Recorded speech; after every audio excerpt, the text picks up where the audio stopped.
Before we dive into today's journey, have you ever experienced something strange while out camping? Share your story in the comments below, and let's build this haven of eerie campfire tales together. My name is Nathan Matthews, and this happened back in 1996 while I was camping solo near the Salmon River in Idaho. I was just another guy looking to escape the mess of city life for a weekend. Maybe fish a little, and mostly enjoy the quiet out in the wilderness. I'd driven my RV up as close as I could to the river, where I'd found a clearing large enough to set up camp and still have a view of the water. It was perfect, secluded and serene, with nothing but the rush of the river and the rustling of the pine trees to keep me company. After I set up, I spent the first evening sitting by a fire with a flask of whiskey, listening to an owl now and then, watching the sky deepen into a canvas of stars. I'd thought about inviting some friends, but honestly, I liked the idea of being alone, having the freedom to let my mind drift. I thought it was going to be a peaceful retreat, but I should have noticed the signs. Maybe if I hadn't been so wrapped up in my thoughts, I'd have been more aware. First, there were the faint gunshots echoing across the river, coming in bursts every so often. I figured it was just some hunters, maybe kids shooting cans in the woods. Idaho wasn't short on remote folks living off-grid, and I assumed it was none of my business. That was my first mistake. Around midnight, as I was drifting off, a light appeared across the river. Just a pinpoint at first, but it grew larger, swinging in arcs like someone was walking with a flashlight. I watched it for a while, sleepy and not exactly interested in figuring out who it was. The light disappeared eventually, and I fell asleep. The next morning, I decided to hike up the riverbank to explore. The air was crisp, and the ground was thick with damp leaves and moss. I went upstream for about an hour before I reached another small clearing. There, to my surprise, I saw an old battered tent, partially collapsed with age. It was weird enough that someone had camped there at one point, but what struck me as odd was how the area looked like it had been left in a hurry. A rusty camp stove lay on its side, an old can of beans spilling out onto the dirt. The fire pit was cold, but there were charred remains of what looked like a dog collar, or a belt buckle. Maybe it was both. I figured someone had packed up in a rush and left their junk behind. I was uneasy, but I brushed it off. Just people being careless, right? Then I spotted something else. Footprints. They weren't recent, but they led toward a narrow trail that wound deeper into the forest. I thought about following them, but something about the tent gave me the creeps. It was as if I could sense a heaviness lingering in the air, an imprint left by whoever had been there before. I shrugged it off and headed back to my camp, trying to shake off the weird feeling. Maybe I just needed more coffee. When I got back to the RV, though, I noticed things were slightly off. The firewood I'd stacked was scattered, like someone had kicked it over, and one of my folding chairs was turned on its side. Now, I'm not the paranoid type, but it was unsettling. I chalked it up to maybe an animal rummaging around. Still, I locked the RV door behind me and kept my hunting knife close by. By late afternoon, I'd calmed down. I set up my fishing gear, thinking the river might help settle my nerves. I waded into the water and let the current pull at the line as I cast out. There was something comforting in the rhythm, something grounding. I almost forgot about the weird things that morning. Almost. Then, a few hours later, I heard the crunching of leaves and twigs behind me. It was subtle, like someone was trying to walk quietly, but wasn't quite succeeding. I turned around, squinting into the shadows of the trees, but there was nothing there, only silence. I called out a simple hello. That was met with more silence. A rational part of me wanted to believe it was just an animal, but the cautious part of me was starting to get real tired of surprises. I backed away from the river and moved toward the RV. As I was walking, I caught sight of something white sticking out from behind a tree, just barely visible. It was a piece of fabric, torn and ragged, caught on a branch. And then I noticed something else, a faint smell, sickly and sweet like rotting meat. It was enough to churn my stomach. My first instinct was to turn back, but something stopped me. Maybe it was curiosity, maybe it was stupidity. But I walked closer, my pulse stuttering in my ears as I stepped around the tree. And that's when I saw him. He was tall, wearing a torn, faded jacket that looked like it had been dragged through mud. And worse, His skin was pale and his face was covered in thin red scratches that crisscrossed like spiderwebs. He had something in his hand, an old rusted shovel with dried mud and something else crusted on the edge. He looked at me, expression unreadable, and for a second, we just stared at each other. "Lost?" he said, voice low and scratchy. He tilted his head slightly and a smirk tugged at the corner of his mouth. I could barely muster a response. "Just camping," I managed to say, my voice feeling weak. He laughed, a harsh sound that didn't seem to have any warmth in it. "A lot of people come here for that," he said, almost mockingly. Then he motioned toward the river with his shovel. "People don't come back, though. Water takes them." It felt like a warning, or maybe a threat. Either way, I wasn't sticking around to find out. I muttered some excuse and backed away slowly, but as I turned, I heard him mutter under his breath, "See you around, camper." I didn't waste any time. I practically racked to my RV, my mind racing. I locked the door, heart pounding, and sat there trying to process what had just happened. My fingers itched to turn the ignition, to get out of there. But I told myself I was overreacting. Maybe he was just some weird loner. Probably didn't mean any harm. Night was falling, and soon it was pitch black outside. I sat there, every noise outside making me jump. Around midnight, I heard a scraping sound against the side of the RV. It was soft at first, then louder, as if something was being dragged along the metal. I grabbed my knife, every muscle in my body tense. Then the scraping stopped, replaced by a new sound. Whistling. It was a tune, one I didn't recognize, but it was slow, deliberate, and it was getting closer. My hands were trembling as I peered through the small window. In the dim light, I saw him again, standing just a few feet from the RV. He was holding a small bundle wrapped in cloth, and he was staring right at me. With my heart in my throat, I locked eyes with him. He held up the bundle, unwrapped it, and inside was a small blood-stained knife. He pointed it toward me. A silent, chilling gesture. Without thinking, I lunged for the driver's seat, jammed the key into the ignition, and started the RV. The headlights burst on, and for a brief moment, I saw his face illuminated, a twisted grin plastered across it. As I hit the gas, I heard his voice faintly over the engine, shouting, "You can't escape the river." I didn't look back until I was miles away, the adrenaline still pumping through me. When I finally stopped at a gas station down the road, I called the police, told them everything. They took my report, but as they drove back with me to the camp, there was no sign of him. The bundle, the knife, even the tracks were gone. But when we reached the riverbank, I spotted something half buried in the mud. It was a collar. Old, rusted, the leather decayed. The officer gave me a look, something between pity and disbelief, but I didn't care. I knew what I'd seen. The officer told me later that they'd had reports before. Stories from campers who'd encountered a man by the river. Some said he was a local, others that he'd come from a nearby town, but nobody really knew. He'd last been seen a decade ago, rumored to have been involved in the disappearances of hikers and campers in the area. But he'd vanished, leaving only a trail of questions. And as for the collar, some people said it was his calling card. My name's Adam Patterson, and in 2020, I found myself caught in one of the strangest, most twisted nights of my life while camping near the edge of Crater Lake National Park. I'd like to tell you this was just a roughing it trip, but the truth is, I decided to try out a new RV I got from my cousin Derek.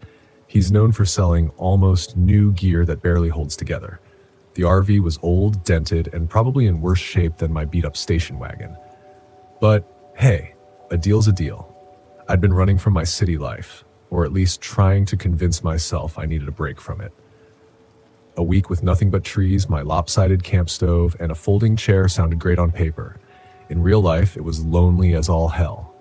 The first couple of days, I busied myself with hiking and cooking, sad attempts at camp food, mostly canned chili and things I could stab with a stick over the fire. But by the third day, I was beginning to realize why folks don't typically spend much time out there alone.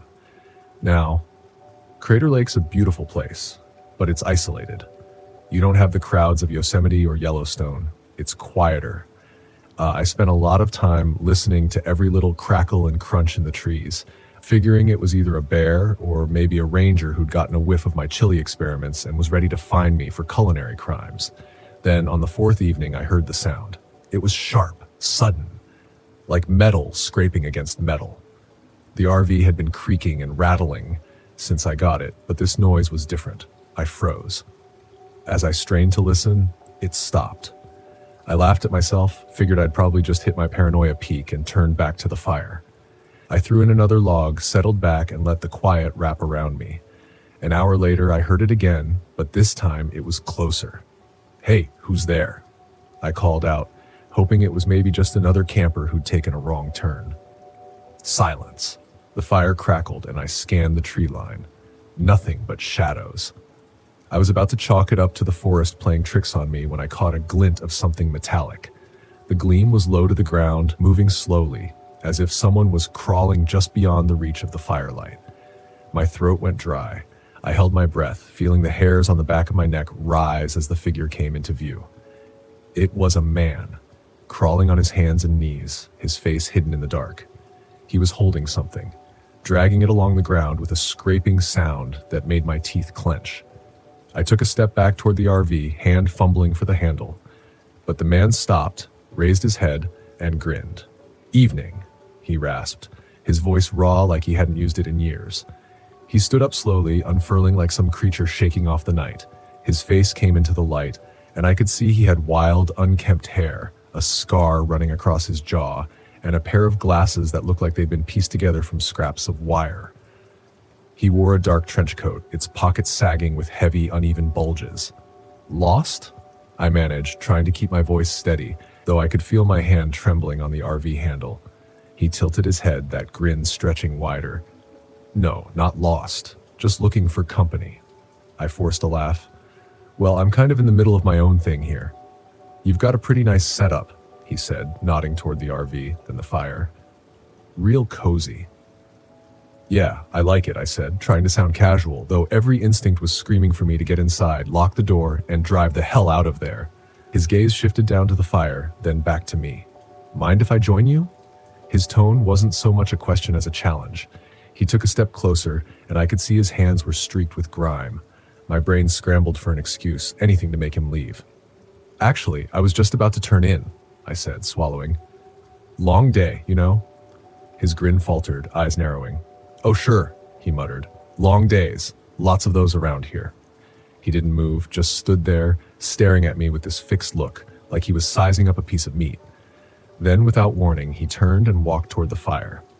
He dropped something from his coat, a small metal object that clinked against the rocks. In the glow of the firelight, I recognized it. A surgical scalpel, the blade glinting as it caught the light. I didn't wait to see what he'd do next. I yanked open the RV door and scrambled inside, slamming it shut and locking it. My hands were shaking as I reached for my phone. No signal. The RV was dark, and I could barely see out the windows. He was still outside, pacing, muttering to himself. But I could hear him, scraping something along the side of the RV, scratching marks into the metal. I whispered a stream of curses, trying to think. There was a small hunting knife in the drawer by the stove. Not much, but something. I grabbed it and held it tight, creeping toward the window to see where he'd gone. The scraping stopped, then a tap at the window. He was there, peering in, his face twisted in that same grin. He leaned close, pressing his nose to the glass, fogging it with his breath. "You can't stay in there forever, Adam," he said, his voice soft, almost a whisper. I froze. How did he know my name? I don't remember making the decision.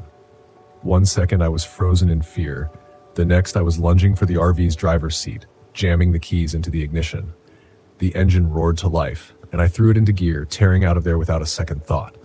In the side mirror, I saw him standing by the fire, watching me drive off, his face a pale smear in the rear view as he disappeared into the dark.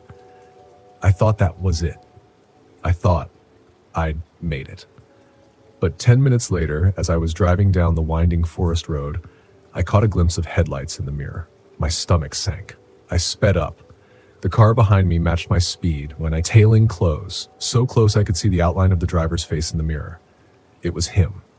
Come on, I muttered, slamming my foot on the gas. The RV rattled and groaned, barely holding together as I pushed it faster. Ahead, the road split. I didn't have time to think. I veered right, hoping to throw him off. But his headlights followed, growing closer, brighter. The RV shuddered. The wheel bucked in my hands. The road narrowed, trees closing in, branches scraping against the sides like claws. Then, just as the road took a sharp curve, his car swerved, slamming into the side of the RV with a force that threw me against the door. The RV spun, tires skidding on gravel. I fought to keep it from flipping. It lurched to a stop. Silence. My head was ringing, my hands white-knuckled on the wheel.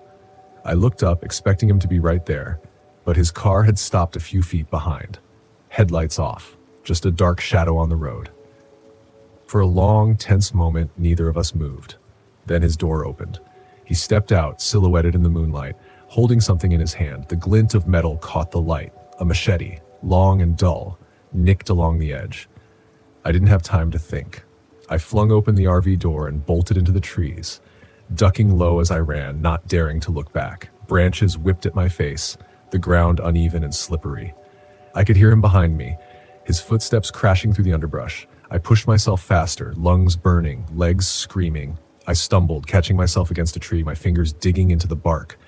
Ahead, the trees thinned, the ground sloping toward the lake. I risked a glance back. He was there. Silhouette moving through the trees, machete low. "Adam," he called, his voice echoing. "Come on out. Let's finish this." I didn't answer. Slipping down the slope, I saw the faint outline of an old boathouse near the shore, half collapsed, covered in moss. Desperate, I ducked inside, pressing myself against the damp wood, heart hammering. Footsteps stopped. I strained to listen, every nerve on edge. Then, a slow creak, the sound of wood groaning. He stepped onto the dock outside. "Thought you'd be tougher," he said, voice drifting through the walls. "All that running just for me to find you here, like a rat in a trap." I held my breath, gripping the hunting knife so tight it hurt. The door creaked. He pushed it open. The machete's edge sliced through the moonlight as he stepped inside. He took a step forward. I saw his face in the dim light, twisted with sick glee. He raised the machete, savoring the moment. I did the only thing I could think of. I lunged. The knife slammed into his side. He grunted, stumbling back, eyes wide. I twisted the blade, pushing deeper. He staggered, dropping the machete. He slumped to the ground, hands clutching the wound, blood seeping through his fingers.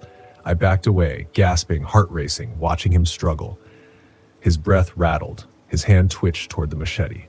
Then, with a final shuddering breath, he went still. I staggered out of the boathouse, the night air cold on my skin, my mind numb. I climbed the slope, barely aware of the blood on my clothes, hands shaking. I reached the RV, climbed in, and gripped the wheel. I turned the ignition. The engine roared to life. Relief surged through me. As I drove away, headlights cutting through the dark, I tried to process what had happened. His face, that twisted grin, the way he'd known my name. It circled in my mind like a surreal nightmare, but the wound I'd left, the blood, that was real. Almost out of the forest, I saw something that made my stomach drop. A dark SUV, parked by the road, windows edged with dust. Caked on the bumper, an old faded decal, bah! Crater Lake Volunteer Search and Rescue. As I drove past, I glanced back. A pile of clothes and personal items lay scattered nearby. I didn't stop. I couldn't. But I pieced it together. He must have once been part of the search team. Maybe someone who'd ventured out to help until something twisted him. Maybe it was isolation. Or maybe he'd seen too much. Whatever it was, it left him hunting for company, preying on anyone who got too close to his part of the woods. I finally reached the edge of the forest. The lights of the highway flickered like salvation. The RV rattled. Every bump a reminder I was still alive. I pushed onward, away from Crater Lake, the boathouse, the blood-streaked ground, and the silence that hung heavy over those trees. As I merged onto the highway, I thought about making a report, telling someone. But then I remembered his face, that smile he'd worn when he first approached me, like he already knew what I'd do. He knew the forest, its every trail and hidden spot, and by the time anyone went looking, there'd be nothing left to find. Just an empty boathouse, a pile of clothes, and a silence that keeps its secrets buried in the dark. The RV rolled on, and with every mile, the forest receded, swallowed by distance and night. My name's Jerry Bryant, and back in 2018, I decided to take my RV on a camping trip to Great Basin National Park in Nevada. I'd been in the corporate grind for a decade, and I thought some peace and quiet would be a refreshing escape from my boss, who genuinely believed the weekend was just an extended Friday. So I drove my old RV out into the mountains, planning to relax, maybe roast a few marshmallows, and not hear a single human voice for a while. I parked at a spot near Wheeler Peak, miles from any other campers. It was isolated, scenic, and blissfully silent. I set up my chair, cracked open a beer, and felt the tension of city life start to drain away. It was shaping up to be the best weekend of the year. That evening, I decided to go on a quick hike down a narrow, rocky trail a little before sundown. It was the perfect mix of peaceful and eerie. As I walked along, the golden light cast strange shapes on the trees. About half a mile down, I noticed an odd figure sitting on the edge of a cliff, hunched over, doing something I couldn't quite make out. I thought maybe it was another camper, but the guy was in what looked like a suit, which seemed bizarre for a place like this. I called out, half jokingly, "Lose your way to the board meeting, buddy?" No answer. He just sat there like he hadn't heard me. I got a better look as I approached, and I immediately regretted getting closer. The man's face looked wrong. It was pale and gaunt with deep, sunken lines, and he was pressing a bloody handkerchief to his mouth. He turned to me briefly, and his expression was one of utter emptiness. Then, just as abruptly as he looked at me, he stood up and started to stumble away, his footsteps uneven, almost dragging one leg. Now, I'm not the kind of guy who spooks easily, but there was something deeply unsettling about him. I followed him, if only out of curiosity. The guy clearly didn't look well, but he was fast despite his limp. He made a sharp turn off the trail and disappeared into a thick grove of trees. I debated for a moment whether to keep following. The smarter part of me screamed to leave it alone, but curiosity got the better of me. So I veered off the path after him, pushing through dense brush and branches. But when I broke through to a small clearing, he was gone. I stood there, listening to the forest around me, my heartbeat pounding louder than the gentle rustle of leaves. A strange smell lingered in the air, a mix of decay and something metallic. I looked around, noticing some odd bundles wrapped in cloth and half buried near the tree roots. At first, I thought they were old camping supplies or garbage left behind. But as I leaned closer, I saw what looked like fingers sticking out from one of them. I stumbled back, my breath catching. I realized the bundles were bodies, carefully wrapped in cloth, like some kind of macabre collection.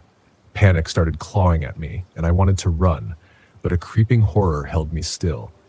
I heard a faint sound, then a low, rasping wheeze from behind a tree nearby. Turning, I saw the man again, but this time he was close enough that I could see the red stains splattered across his suit, mingling with grime and dried mud. He held a rusty knife in his hand, his fingers curled tightly around the handle. "You shouldn't be here," he whispered, almost as if he were talking to himself. The corners of his mouth curled into a twisted grin that barely touched his lifeless eyes. His voice was oddly calm, almost conversational, as if we were discussing the weather. I took a shaky step back, hands raised. "Hey, I didn't mean to intrude. I was just hiking, just passing through." He tilted his head as if considering this, but then his expression hardened. "They always say that," he murmured, barely moving his lips. "Just passing through, but they never really leave, do they?" The man started to circle me, dragging the tip of his knife along the ground, carving lines in the dirt. I tried to keep calm, but my mind was screaming at me to run. I tried reasoning with him. "Look, man, I didn't see anything. I'll just head back the way I came. You won't see me again." But his grip on the knife tightened, his knuckles going pale. "You're like the others, just passing through, but leaving your mark, your voices, your noise." He paused, a strange satisfaction glinting in his eyes. "You'll stay quiet here, with them." I had to do something. My gaze darted to the dense forest surrounding us, looking for any possible escape. In a split-second decision, I lunged toward the trees, hearing him let out an enraged grunt behind me. I sprinted, branches clawing at my arms and face, my heart racing so hard I thought it might burst. His footsteps thundered behind me, fast and relentless. Just when I thought I might have lost him, I tripped over something and fell, scraping my palms against the rough earth. I glanced back to see him closing in, his face twisted in fury, the knife raised. I scrambled up, grabbed a nearby rock, and hurled it at him with all my strength. It caught him on the shoulder, and he stumbled, giving me just enough time to start running again. But he didn't stop. He let out a furious howl and charged after me, each step filled with deadly determination. I could feel my energy waning, every muscle aching, lungs burning. Just when I thought he'd catch me, I saw a faint light flickering through the trees. I pushed myself forward toward the light and burst into the clearing where I'd parked my RV. I barely paused, throwing myself into the driver's seat, fumbling with the keys as I heard his footsteps pounding closer. Finally, the engine roared to life, and I slammed my foot on the gas. As I sped away, I glanced in the rearview mirror to see him standing at the edge of the clearing, watching me with a twisted smile, his knife gleaming in the fading light. I drove non-stop until I reached the nearest town. I went to the police, told them everything, but I didn't find any trace of the bodies or the man I'd seen. They chalked it up to an overactive imagination, a trick of the mind, maybe even a mountain man looking for solitude. But I knew what I saw, and I knew he was out there, somewhere in that park, waiting for the next person to wander too close to his domain. The road wound through the dense trees, sinking deeper into the heart of the low national forest.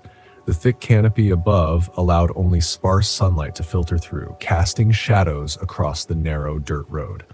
I gripped the steering wheel of my RV, trying to shake off the gnawing sense of unease creeping up my spine. It had been 3 hours since I'd passed another vehicle. Solitude was the whole point, wasn't it? This trip was supposed to help me clear my head, to reconnect with myself after the divorce. I had spent the last few months in a fog, and this trip to Deadwood Creek was meant to be my escape. A test of independence. No ex-husband, no stress, just me in the wilderness. I needed this. At least that's what I've been telling myself for the past 2 weeks. Deadwood Creek Campground wasn't listed on any mainstream maps, just a blip on an obscure site for hardcore campers who sought isolation. The campground had a reputation, but that was part of the appeal. I needed remote quiet, far away from anything that reminded me of what I'd left behind.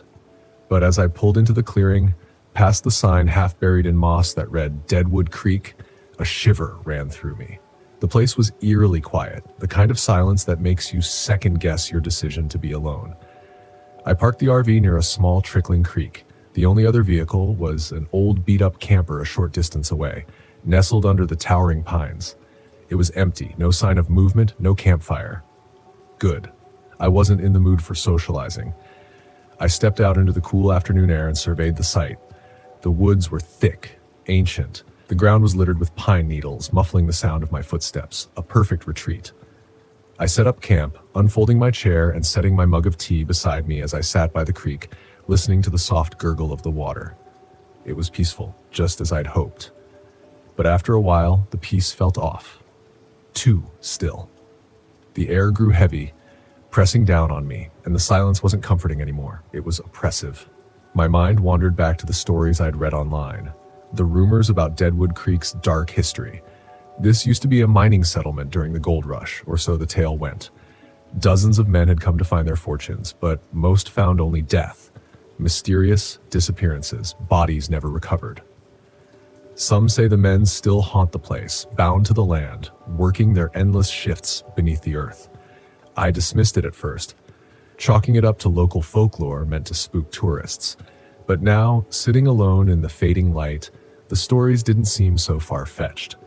The wind rustled the trees, and I jumped at the sound. Get it together, Hannah, I thought, rolling my eyes at my own nerves. I hadn't come all this way just to scare myself into leaving. That's when I saw him. A man standing near the edge of the campground, just at the tree line, leaning against a tree. He was tall, with broad shoulders and a scruffy beard, his clothes worn and dirty as if he'd been out here for weeks. His gaze was fixed on me. I waved awkwardly, and he lifted a hand in response before slowly walking over. Didn't mean to spook you, he said, his voice easy, almost too casual. Didn't expect anyone else out here this late in the season. I wasn't expecting anyone either, I replied, forcing a smile. Just needed some time alone, you know? Yeah, I get that, he chuckled, though the sound didn't quite reach his eyes. I'm Rick, by the way. Been coming here for years. I nodded, unsure what to say. Rick had the look of someone who belonged out here, who knew the woods like the back of his hand. I didn't. "Be careful out here," Rick said after a pause, his gaze drifting toward the woods. "Deadwood Creek's got a history. Strange things happen when the sun goes down." My skin prickled at his words, but I forced myself to laugh. "Let me guess, ghost stories? Miners and all that?" Rick's expression didn't change. "Something like that. Just don't stray too far from your camp." He turned and walked back to his camper without another word, leaving me with a knot of unease in my stomach. That night, I couldn't sleep. The RV was quiet, the temperature inside dropping faster than I expected. I wrapped myself in blankets and tried to ignore the feeling that something was wrong. Then the sounds started. At first, I thought it was the wind, but soon I realized it was more than that. Faint at first, barely perceptible. A rhythmic clinking echoed from the direction of the creek. It sounded like tools. Mining tools. Pickaxes striking rock. I bolted upright in bed, my heart pounding. No, I was just imagining it. This was what I came here for. Solitude. But I couldn't shake the sound. It was getting louder, the metallic rhythm persistent, almost like a heartbeat. I grabbed a flashlight and climbed out of the RV, my breath visible in the cold night air. The forest was a wall of darkness, the trees looming overhead like silent sentinels. The sound of the creek was louder now, rushing over rocks, and I could swear I heard voices, whispers carried on the wind. My flashlight beam swept across the campsite, catching nothing but trees and the faint shimmer of water. But then I saw them. Figures. Shadowy, half-formed shapes moving by the creek, their outlines faint but unmistakably human. They moved like they were working, digging, swinging pickaxes in time with the clinking sound. My throat tightened as I realized they weren't there in the normal sense. They were translucent, faded. I stumbled back, my mind scrambling to make sense of it. Ghosts? No, that was impossible. I backed toward the RV, my pulse racing. But as I turned, I nearly collided with Rick. "Easy," he said, raising his hands. "I saw your light. Thought I'd come check on you." I couldn't find the words to explain what I'd just seen, but Rick didn't need me to. He just looked over at the creek and nodded, his face unreadable. "They come out at night. The miners. Been here for over a century, trapped in their own hell." I swallowed hard, trying to suppress the rising panic. "You mean you know about this? What is this place?" Rick gave a half smile, though it was more sad than comforting. "Deadwood Creek. These men came here to find gold, but all they found was death. Now they're stuck here, working the land forever. Some nights, they're just echoes. Other nights..." He trailed off, but the implication was clear. On other nights, they weren't just echoes. My name's Dennis Sanders, and in 2020 I decided to take an RV trip through Canada. Something I'd wanted to do since I was a kid. I'd saved up enough, finally had the time, and figured it was a good way to reset after leaving a job I'd been stuck in for years. Besides, I thought of myself as a decent outdoorsman, grew up camping and fishing, so I wasn't too worried about anything I might run into. On this particular trip, I was parked at a remote campground just outside of Yoho National Park in British Columbia. It wasn't exactly bustling with people. The only other vehicle I saw belonged to an older couple who left around mid-morning, leaving me alone. The isolation wasn't new, and I liked it that way. Quiet. Just me and the trees, my dog Copper at my side, and enough canned goods to last a week. The first few days went just fine. I hiked, read, even got some nice shots of the stars out there where the light pollution didn't reach. It was on the fourth day that things took a strange turn. That evening, Copper started acting restless, sniffing the air in an odd way and barking at every little sound outside. At first, I chalked it up to an animal passing by, but as the night went on, his behavior got worse, more anxious. He started pawing at the door, whining, and I began to wonder if something bigger than a raccoon was out there. Maybe a wolf or a bear, though I'd seen no signs of either. After a couple of hours, I tried to calm him down by opening the RV door and shining my flashlight outside, hoping to show him there was nothing there. But the moment I stepped outside, Copper bolted into the woods, barking his head off. I grabbed my flashlight and ran after him, yelling his name, but he was too fast, and soon I couldn't see or hear him anymore. After a good 10 minutes of yelling and looking, I figured I should head back to the RV, hoping he'd come back on his own.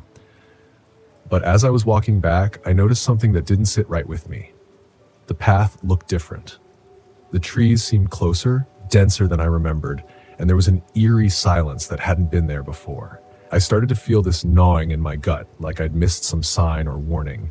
And as much as I wanted to brush it off, something told me not to ignore it. Finally, I made it back to the RV. Copper was nowhere to be seen, which put me on edge. I stayed up most of the night, leaving the door slightly ajar in case he came back. I waited, but the night stretched on, cold and unnaturally quiet. I thought about getting some sleep, but every time I closed my eyes, I felt like something was there, watching. The next morning, Copper still hadn't returned. My instincts told me to pack up and head back, but I couldn't just leave him behind, so I decided to give it one more day and try searching for him. I took a trail near the RV, one I hadn't tried before, hoping he might have gone that way. After a good hour of walking, I found nothing. Not even a trace of paw prints or fur. As I was turning back, I spotted something strange through the trees, a makeshift campsite, if you could even call it that. There was an old tent, half collapsed and covered in moss. Around it were random items strewn about, like somebody had left in a hurry. I found a tattered backpack with clothes in it, half buried under leaves, but no sign of its owner. Then I saw something that made my stomach drop. Among the items was a collar that looked almost exactly like Copper's. I rushed over, my heart pounding, but as I got closer, I realized it wasn't his. This collar was old, frayed at the edges, and covered in dirt. Whoever had been here had brought a dog too, and for some reason they'd left in a hurry. I backed away from the campsite, suddenly very aware that I wasn't alone out there. The eerie silence returned, the same one from the night before. And that's when I heard it, a faint rustling in the trees behind me. I froze, heart thudding, and slowly turned around. Nothing but trees. Still, the feeling that I was being watched intensified. I sped up, practically jogging back to my RV, every instinct screaming at me to get out of there. But as I neared the clearing where my RV was parked, I saw movement near it. Someone standing beside the door, trying to open it. The man was tall, wiry, and wearing clothes that looked worn and stained, like he'd been living out there for a while.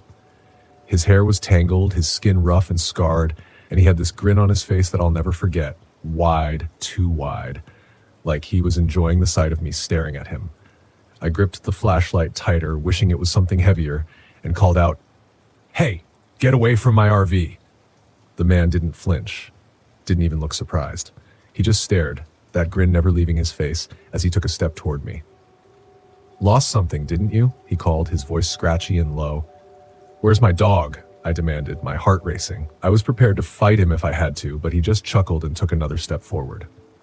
"I can help you find him," he said, his tone dripping with something that sent a chill down my spine.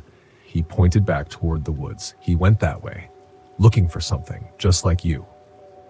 I took a step back, trying to keep my distance. "What do you want?" His grin faded, replaced by a look of irritation.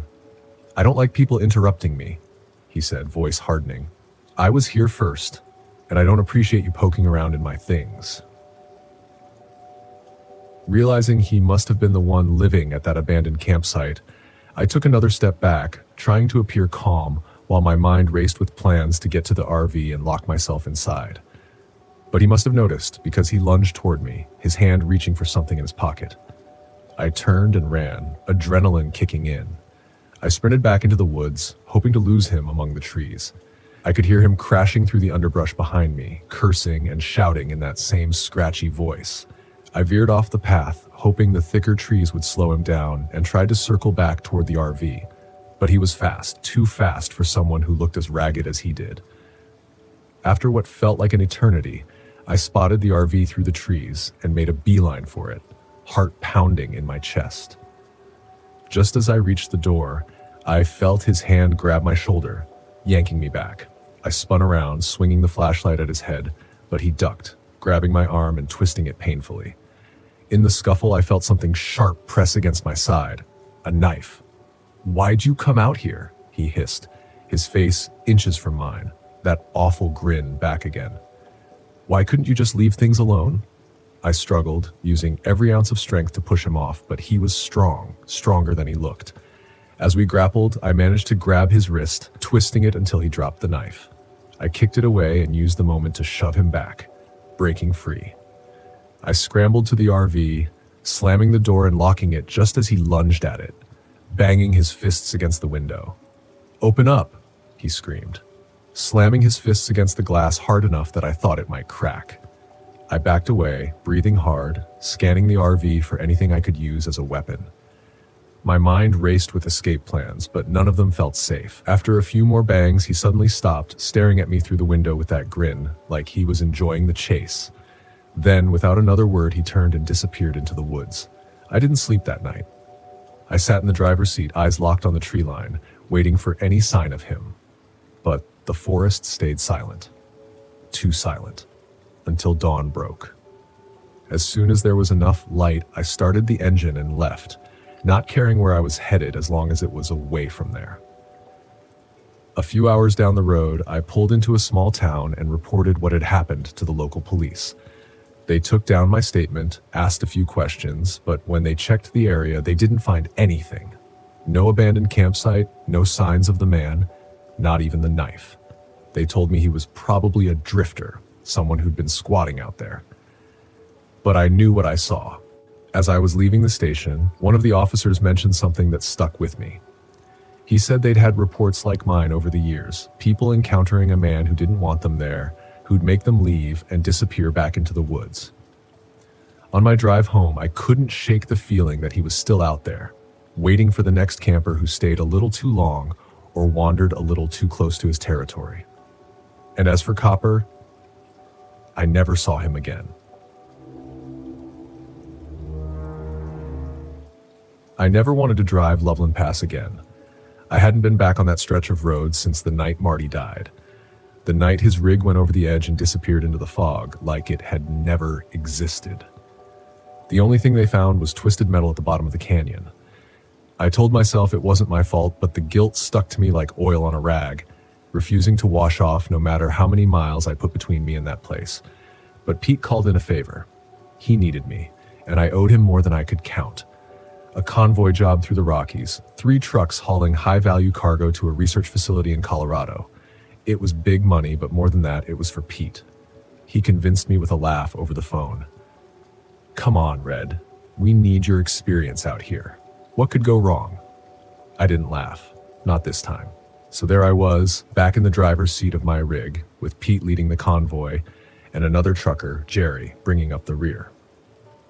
The snow-capped peaks of the Rockies loomed ahead as we started our ascent through Loveland Pass. The winding road snaked around the mountains, a narrow, dangerous route where one wrong move could send you tumbling into nothingness. The memories hit hard as soon as we passed the first switchback, the same stretch where Marty had lost control. I gripped the wheel tighter, feeling the familiar weight of regret in my chest. I'd spent years avoiding convoys, always driving solo. The ghosts from that night hadn't let me forget, and now I was back, like I was inviting them to haunt me all over again. "Red, you still with us?" Pete's voice crackled over the CB, cutting through my thoughts. I pressed the mic. "Yeah, still here. Roads are getting slick. We should take it slow."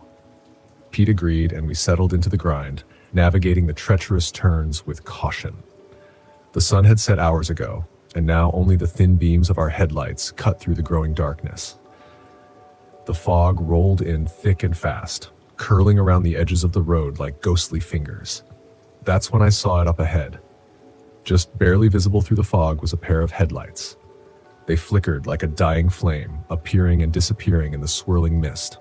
I squinted, leaning forward, trying to get a better look. It was a truck, no doubt about it. But there was something familiar about the way it moved, the way it hugged the curves of the road like it had been driving this route for years. I keyed the mic again.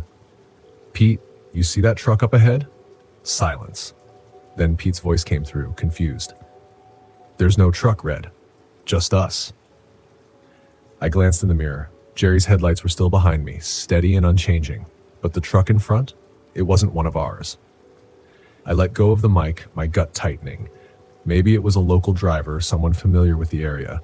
But as I watched it more closely, I knew that wasn't right. The truck was old. Real old. The kind of rig you didn't see much on the road anymore. And then it hit me, hard and fast. the paint job, the faded red stripe down the side, the same color as the one Marty had on his rig. My chest tightened. No, I whispered, gripping the wheel so tight my knuckles went white. It couldn't be Marty's truck. It was gone, destroyed, crumpled at the bottom of a canyon. But this was his rig. It had to be. The headlights flickered again, and then the truck was gone, swallowed by the fog like it had never been there. Red, you good back there? Pete's voice crackled through again. I didn't respond right away. My pulse was racing, my hands slick with sweat. I glanced around, looking for any sign of the truck, but the road was empty. Yeah, I said finally, my voice shaky, just seeing things. But I wasn't seeing things. Not this time. We kept moving, the road winding higher, the fog thickening. The curves grew sharper, and the guardrails seemed to disappear into the mist, making it feel like we were driving on the edge of the world.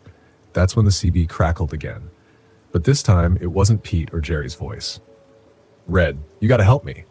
The voice was faint, distorted, but I recognized it immediately. My heart stopped. Marty? I whispered, disbelief creeping into my voice. The radio stayed silent for a moment, but then it came again, clearer this time, like the words were being dragged through the static. Red, help me. I can't hold on. I dropped the mic. This wasn't real. It couldn't be. Marty was dead, gone. But that voice, it was his. Down to the rasp he always had when he called me Red. I hadn't heard it in years, and yet here it was, crackling through the radio like a ghost from the past. I tried to shake it off, tried to convince myself it was just some weird interference. But the road ahead had seemed to twist and shift unnaturally, like the mountains themselves were trying to trap us in. I checked my mirrors again, half expecting to see the ghost truck reappear. But there was nothing, just the thick, swirling fog. Pete, something's not right, I said into the mic, trying to keep my voice steady. We should stop, let the fog clear. Negative, Red. We've got a tight schedule. Keep moving. His response was sharp, almost panicked. Pete wasn't the type to scare easily, but I could hear the tension in his voice. He knew something was wrong too, but he didn't want to say it. The fog pressed in closer, and suddenly the road didn't feel familiar anymore. I'd driven this pass more times than I could count, but now it was like the route had changed. The turns were sharper, the drops steeper. I didn't know where we were headed anymore, and then I saw the truck again. It appeared out of the fog, closer this time, swerving wildly across the road. The old, rusted cab, the faded red stripe. It was Marty's rig, no doubt about it. But when I pulled alongside, there was no driver. The cab was empty, the windows fogged over from the inside. My stomach lurched. I slammed the brakes, swerving to avoid the ghost truck, but it vanished into the mist as quickly as it had come. My truck fishtailed, tires screeching against the wet pavement, but I managed to hold it steady. My heart was pounding in my chest. Red, what the hell's going on back there? Pete's voice snapped through the radio. I saw him, I muttered, barely able to catch my breath. I saw Marty's truck. Silence hung in the air for a long moment. I knew Pete was processing what I'd said, trying to figure out if I was losing it or if there was something more. But before he could respond, the CB crackled again. Marty didn't make it. It wasn't Pete. It wasn't Jerry. It was Marty. His voice filled the cab clearer than before, as if he were sitting right next to me. You let me go, Red. You let me fall. I clenched the wheel, anger and fear boiling in my chest. I didn't let you fall. I tried, Marty. You didn't try hard enough. The road twisted again, sharper this time, and I could barely see the guardrail through the fog, but I kept driving, adrenaline coursing through me as Marty's voice echoed in my head. Suddenly, Pete's voice cut through the chaos. Red, you gotta snap out of it. This isn't real. It's the mountains messing with you. I snapped back. Messing with me. Don't act like you don't hear him, Pete. Pete didn't answer. The road ahead dipped sharply, and I saw it. The same curve where Marty had gone over. The same stretch of road where his truck had disappeared into the canyon. My heart raced, my mind spinning. Was that where this was leading? Was I about to relive Marty's crash? Marty, I'm sorry, I whispered, gripping the wheel tighter as the road curved dangerously toward the edge. I'm so damn sorry. The fog lifted just enough for me to see what was ahead. Marty's truck in the middle of the road, blocking the pass. There was no time to stop, no time to think. I swerved hard, avoiding the ghost truck at the last second. My rig skidded, the wheels screeching as I fought to keep control.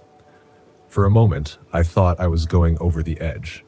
The wheels teetered on the lip of the canyon, the guardrail creaking under the weight of the truck. But I yanked the wheel, pulling the rig back onto solid ground.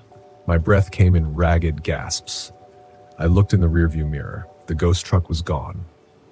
The fog was clearing, and for the first time in years, I felt like I could breathe. "Red?" Pete's voice came over the radio, softer now. "You still with us?" "Yeah," I whispered, gripping the wheel with trembling hands. "I'm still here." The mountains stretched ahead, empty and quiet, but I could still hear Marty's voice in the back of my mind, and I knew, in some way, he'd always be with me. We made it through the pass just as the sun broke over the horizon, casting a pale light over the jagged peaks. The road ahead was clear, but I knew I'd never forget the night I'd faced Marty's ghost.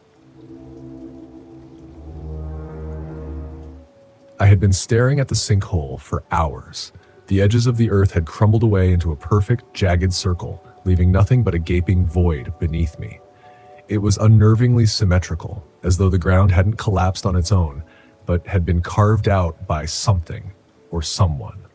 I crouched at the edge, carefully adjusting my geological scanner, but the equipment was giving me nothing but static. The readings were all over the place.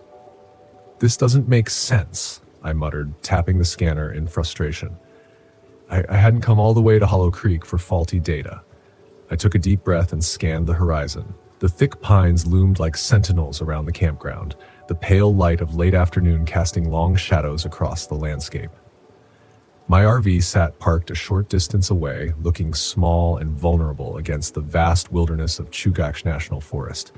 It was a beautiful place, no doubt, quiet, remote, exactly what I needed to clear my head.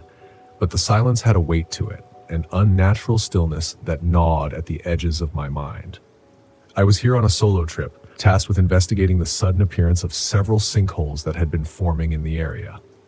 Geological instability was the theory, but something about the way these holes formed had raised red flags from the moment I arrived. The patterns were too precise, too deliberate. My phone buzzed, breaking the silence. It was Ethan, the local park ranger, and the closest thing to human contact I'd had in days. His voice crackled through the static as I picked up. "Hey, Megan, how's it going out there?" "Not great," I admitted. "The equipment's glitching again, and these sinkholes, I don't know, they feel weird. Not like anything I've seen before." Ethan chuckled, but there was an edge to it. "Hollow Creek's always been strange. You wouldn't be the first to think something's off here." "What do you mean?" I asked, standing up and dusting off my jeans. "You ever hear the stories about this place?" Locals believe the sinkholes are more than just geological shifts. They think there's something ancient beneath the earth. The indigenous people used to call it the land that breathes. They thought the earth here was alive, that it could swallow you whole if you weren't careful. I rolled my eyes, though the words stirred an uneasy feeling deep in my gut. "Sounds like folklore to me." "Maybe," Ethan said, his tone serious now, "but I'd be careful if I were you. These woods have a way of playing tricks on you. And the sinkholes, well, they've taken people before. People who didn't listen to the warnings." I didn't respond right away, staring down into the abyss of the sinkhole in front of me. I'd studied rocks and underground formations for most of my career, but nothing had prepared me for the unnerving stillness of this place. "Thanks for the heads up," I said, trying to keep my voice light.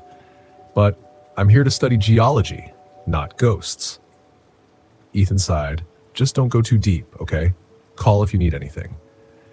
I hung up and pocketed the phone, but the conversation lingered in my mind. The land that breathes. Superstition, I told myself. Just old stories. I turned back to the sinkhole. Something inside me itched to see what was beneath the surface, to understand what was causing the ground to shift in such a strange, unnatural way. The patterns in the rocks I had been studying weren't like any natural formation I'd seen before. There were spirals, perfectly etched into the stone, as though by design, not by nature. The deeper I looked, the more I felt like I was standing on the edge of something I wasn't meant to find. That night, the first signs of trouble came in the form of noise, a low, deep rumbling that vibrated through the ground like the hum of a giant, unseen machine. It started just as I was finishing dinner, sitting by the campfire. The sounds blended into the whispering wind at first, but then they grew louder, more distinct, like a deep pulse coming from below. I stood, flashlight in hand, scanning the trees. The stars were barely visible, shrouded in the thick clouds that seemed to roll in out of nowhere. The fire flickered, casting eerie shadows on the trees. For a moment, I thought I heard footsteps, something moving in the dark. "Ethan?" I called, my voice small against the vast silence. Nothing. I walked toward the sinkhole, my stomach knotting with every step. The rumbling grew louder, and as I reached the edge, I felt it. Vibrations under my feet. The ground beneath me was shifting, alive. I shone my flashlight down into the hole, but the beam disappeared into the blackness, swallowed by the depths. I knelt, running my hand along the edge. The earth was soft, loose, as though it had only recently begun to settle after something had disturbed it. Suddenly, the ground beneath me gave way. I scrambled backward, heart racing, just as a section of the earth collapsed, sending a cascade of dirt and rocks into the sinkhole. I fell onto my back, gasping for air, watching as the hole grew wider, deeper, like a hungry mouth devouring the ground. Adrenaline pumped through me as I backed away, my mind racing. I needed to get out of here. This wasn't normal. This wasn't just a geological phenomenon. Something was moving beneath the surface, something massive. I rushed back to the RV, the flashlight beam bouncing erratically as I fumbled for the key. But as I reached the door, the ground shook again, harder this time. The sinkhole was growing fast. I had to leave now, but then a thought struck me. What if I was right? What if this was something no one had ever discovered before? If I could just capture proof, if I could document what was really happening here, my work would be revolutionary. I would be vindicated. My mind flashed back to the spirals in the rock, the patterns that had seemed too deliberate to be natural. There was something ancient beneath the earth, and I was so close. I grabbed my gear and rushed back to the edge of the sinkhole. My heart pounded in my chest as I descended carefully into the darkness, lowering myself into the opening. The air grew colder as I went deeper. The walls of the hole were damp and slick beneath my hands. After what felt like an eternity, I reached the bottom. The cavern was vast, much larger than I had anticipated. My flashlight illuminated jagged rock formations, but it was the carvings on the walls that caught my breath. Symbols, spirals etched deep into the stone. They were everywhere, ancient and deliberate. This wasn't just a natural formation. This was a structure, a temple of some kind, buried deep beneath the earth for centuries, maybe longer. I pulled out my camera, hands trembling, and began to record. But as I did, a low, resonating sound filled the cavern, a rhythmic pulse like the beating of a massive heart. I froze, my breath catching in my throat. The walls seemed to vibrate with the sound, the ground shifting beneath my feet. And then, from the shadows, I heard it, footsteps. Heavy, deliberate, coming from the deeper recesses of the cavern. Something was moving toward me, something massive. My flashlight flickered, casting erratic beams of light across the stone walls. I backed away slowly, my heart hammering in my chest. Whatever was in the darkness, it was getting closer. I could feel its presence, a weight in the air, a primal force that made my skin crawl. The footsteps stopped, and then a deep, guttural growl echoed through the cavern. I ran. I didn't look back. The ground trembled beneath me as I scrambled up the wall of the sinkhole, my hands slipping on the loose earth. The growling grew louder, closer, until I could feel hot breath on the back of my neck. I burst out of the sinkhole, gasping for air, and ran toward the RV. The ground shook violently, and as I reached the door, I glanced back. The sinkhole was collapsing in on itself, the earth swallowing it whole. But for a split second, I saw something massive, serpentine, rising from the depths before it disappeared into the darkness. I didn't wait. I threw open the door, started the engine, and sped away, leaving Hollow Creek behind me. By the time I reached the main road, my heart had finally begun to slow. I was alive. I had made it. But the images of that cavern, those symbols, haunted my mind. I had uncovered something ancient, something that wasn't meant to be found. As I drove away, I couldn't shake the feeling that I had disturbed something that should have stayed buried, something that was still there waiting beneath the earth. And I knew one thing for certain: I wouldn't be going back. My name's Raymond Flores, and in 2020, I decided to take a solo RV trip up into the Bitterroot National Forest in Montana to clear my head, as they say. My best friend Kyle thought I was going through some kind of midlife crisis at 35. Honestly, he might have been right. A bad breakup, burnout from work, I needed a reset, and the wilderness sounded like the ticket. I'd rented a vintage-looking RV, mainly because it had this kind of retro charm, and hit the road aiming for a remote campsite near the Selway Bitterroot Wilderness, miles away from any other campers. The scenery was pure heaven. Rivers winding through valleys, dense forests pressing close to the dirt road. I figured I'd spend a few days fishing, hiking, maybe practicing my guitar under the stars like some kind of rugged troubadour. The first day was peaceful. Nothing but the sounds of the forest and the occasional crackle of gravel underfoot as I wandered around. I'd found a little spot by the river to cast my fishing line, and after a few hours I caught a decent-sized trout. Felt like a victory, though I was the only one there to celebrate. That night, sitting outside my RV, I noticed how pitch black it had gotten out there. Not the dark you get in the suburbs, but the kind that swallows up everything beyond a few feet. I was finishing up my trout when I saw something, a flash of movement at the edge of the trees. At first, I chalked it up to some animal, maybe a curious deer. But then the shadow didn't move. It just stood there, a silhouette against the trees. I laughed it off. "This is why city folks think the woods are creepy," I muttered. I figured if it was a bear or mountain lion, it would have moved on. But even so, the feeling that something or someone was watching lingered. The next morning, I woke to find footprints near my camp. Not animal tracks, but boot prints, clear as day in the dirt by my RV. That was odd, given how remote the area was. I'd chosen this spot specifically because it was miles from any other campers or trails. Maybe a ranger had been checking on me, but I didn't recall hearing any vehicles approach during the night. I decided to brush it off and stick to my plan for the day, hiking up the ridge. The view was spectacular, miles of untouched wilderness stretching out in every direction. I lost track of time and realized the sun was beginning to dip behind the mountains.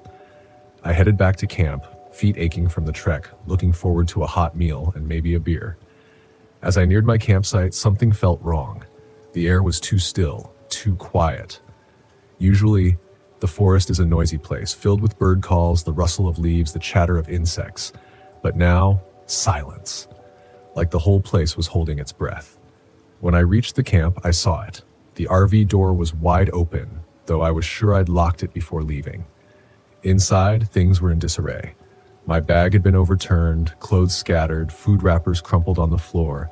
The worst part was my journal, lying open on the table with a crude smiley face scrawled across the last page I'd written on. And it wasn't my handwriting. My heart was pounding. Whoever left those footprints wasn't just passing through. They'd gone into my RV, touched my things, every survival instinct I had kicked in. I locked the door, checked the windows, and grabbed the largest kitchen knife I had. Hardly a weapon, but it was something. I tried to rationalize.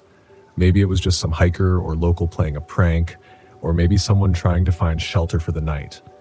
But there was something off, something that didn't sit right. The smiley face felt mocking, like whoever did this was watching, enjoying my unease. That night, I could hardly sleep, jolting awake at every little sound. Around midnight, I heard faint laughter, the kind that seems to float on the wind, barely audible but unmistakable. It wasn't close, but it sent a chill through me. Morning came and I knew I couldn't stay here, but the RV wouldn't start. I'm no mechanic, but I checked everything I could think of, and there was nothing obviously wrong. My only option was to hike back down the trail to find help, a grueling with little to no signal. I packed a day's worth of supplies, stashed a few essentials in a backpack, and locked the RV again, as pointless as that felt. The forest was still eerily quiet. No sign of animals, not even a squirrel skittering up a tree. Every shadow seemed to stretch toward me, every broken branch a potential threat. I'd been walking for maybe an hour when I heard footsteps behind me. I turned, heart hammering, and saw nothing. Then, just as I started moving again, there was a voice, low and casual, coming from the trees. "Heading somewhere, Raymond?" My blood went cold. I hadn't told anyone my name, not a soul. The voice was calm, almost friendly, but there was a menace lurking underneath. I wanted to run, but my legs felt like they were stuck in quicksand. My mind scrambled for some kind of explanation, something that made sense, but there was nothing. I forced myself to keep moving. Faster now, hoping I could lose whoever it was in the dense woods, but every few minutes, I'd hear him again. Calling my name, taunting, describing the things he'd found in my RV, my clothes, my journal, my photo of me and Kyle from a fishing trip last summer. I know where you're headed, Raymond. The road back's a long way, isn't it? I tried picking up the pace, but the terrain was rough and panic clouded my vision. I tripped over roots, scratched my arms on branches, but I couldn't stop. I didn't look back. Didn't dare give him the satisfaction of knowing I was scared out of my mind. Then, out of nowhere, there he was, standing directly in front of me on the trail, like he'd simply materialized out of thin air. He was tall, lanky, his face hidden under a grimy baseball cap. There was something wrong about his posture, the way he stood, one shoulder higher than the other. A twisted grin stretched across his face. "Lost, are we?" he said, sounding almost amused. I held up my knife, trying to keep my hand from shaking. "I don't want any trouble. Just let me go, and we can both walk away." He laughed, a low, cruel sound. "Oh, but I thought we were just getting started." He lunged, fast and brutal. I barely dodged in time, stumbling backward. The knife slipped from my hand, skidding across the dirt, leaving me defenseless. Before I could react, he was on top of me, pinning me down with surprising strength. His face was close enough that I could smell the rot on his breath. He whispered, "You think you can just leave?" And then he laughed again, a sound that echoed through the trees. My mind went blank. Pure survival mode kicked in. I kicked out, managing to knock him off balance for a split second. It was all I needed. I scrambled to my feet, snatching up the knife and slashing wildly. The blade caught his arm, slicing through his jacket. He snarled, a guttural sound, and I took off down the trail, not caring where it led as long as it was away from him. Branches tore at my face. My lungs burned. But I didn't stop. I could hear him crashing through the brush behind me, shouting my name in that mocking tone. But his voice grew fainter as I put distance between us. Finally, I saw a break in the trees and burst out onto a gravel road. My legs gave out and I collapsed, gasping for breath, glancing back to make sure he wasn't still following. But there was no sign of him, just the empty road stretching out in both directions. I stumbled down the road until I found a ranger station. They looked at me like I was some kind of lunatic. But after seeing the bruises and the terror in my eyes, they called the sheriff. A search party went back to my campsite, but they found nothing. No trace of the man. No footprints. Not even the smiley face in my journal. It was like he never existed. Like the whole thing was some kind of nightmare I couldn't wake up from. I left Montana that same day. I never heard any follow-up from the authorities. Never saw any report of a man lurking around campsites in the Bitterroot National Forest. But sometimes when I'm alone, I still hear that voice, taunting, laughing, like he's still out there, knowing where I am. I never wanted to take the job, not this one. But when the bills pile up and your savings start running dry, you do what you have to, even if it means going back to the place you swore you'd never see again. Dead Man's Pass. It was Eddie's death that did it. 15 years ago, I lost my brother on that road. His rig skidded off a curve and plunged into the canyon. I was driving a mile behind him when it happened, saw the whole thing through my windshield like a damn nightmare unfolding in slow motion. I've never been the same since. I never could forgive myself for not doing more, not being there to help. That's how it goes in this life. You haul, you drive, you move forward, keep the past in the rear view. But it's never that simple, is it? I'm Hank Collins, but most people on the road know me as Rusty. Maybe it's the hair going gray, or maybe it's just the wear and tear of 30 years behind the wheel. I've spent most of my life running rigs, hauling everything from livestock to construction equipment. This time I was hauling heavy machinery for a mining outfit in Utah. Easy enough, or so I thought. The cargo didn't bother me. What bothered me was the route.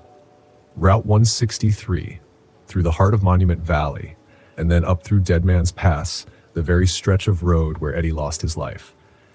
I'd avoided it for years, but I couldn't avoid it this time. The money was too good, and the job came at a time when I needed it most. The first sign that something wasn't right came when I crossed into the desert. The vast expanse of red rocks stretched out for miles, the sun beginning to dip below the horizon, casting long shadows across the road. It should have been peaceful, almost beautiful, but there was something off. The radio cut out first, static, then silence.